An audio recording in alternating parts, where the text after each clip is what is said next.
Non, mais l'équipe, ils n'ont pas osé. Beaucoup de personnes se posent la question à savoir, vu que Rafinha a eu à performer en tant que neuf, est-ce que le FC Barcelone a l'obligation de reprendre un neuf au sein du club? Je pense que c'est Flick qui doit répondre cela. Et parlant de ça, l'équipe, si on bascule directement pour d'autres informations au sein du FC Barcelone, on tient très bien à préciser que Nottingham Forest est désormais en tête de la course pour signer le milieu de terrain du FC Barcelone qui est Marc Casado.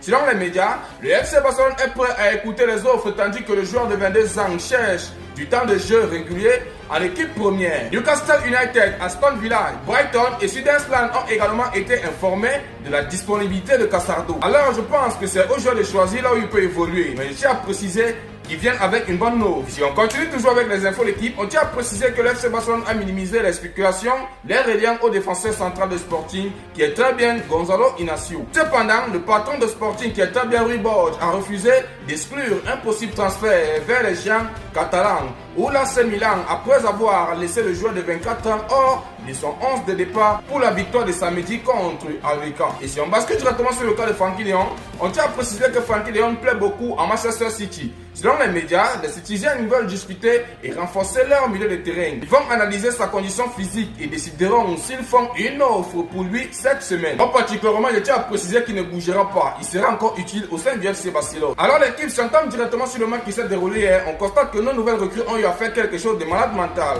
Anthony Gordon a eu à prendre parole et il a eu à claquer ceci. Chaque fois que je porte ce maillot qui est très bien le maillot du FC Barcelone, je me rappelle que le Barcelone a fait des gros efforts pour me recruter et que je dois tout donner. C'est un bon début en Liga, mais je peux encore faire beaucoup mieux. Et moi, tout ce que je peux ajouter dans tout ça, c'est que c'est ce qu'on attend de toi. Ne t'arrête pas, continue. Parce que directement sur le cas de Xavi Espa, Hansi Flick a eu à prendre parole. Il a eu à préciser. Xavi Espa est en très grande forme et j'adore qu'un joueur de la Masia soit à ce niveau. Peu importe où il joue, il sait ce qu'il doit faire et avec le ballon, il est fantastique. C'est-à-dire, je comprends maintenant pourquoi le monsieur qu'on appelle Baldé, il n'a pas été convoqué. Si on revient directement sur la célébration de Rafinha, beaucoup de personnes se permettaient de dire que Rafinha a rendu hommage au monsieur qu'on appelle Jean Alvarez.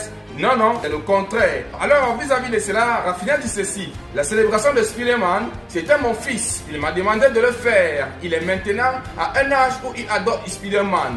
Il m'a demandé de faire ce geste si je marquais un but.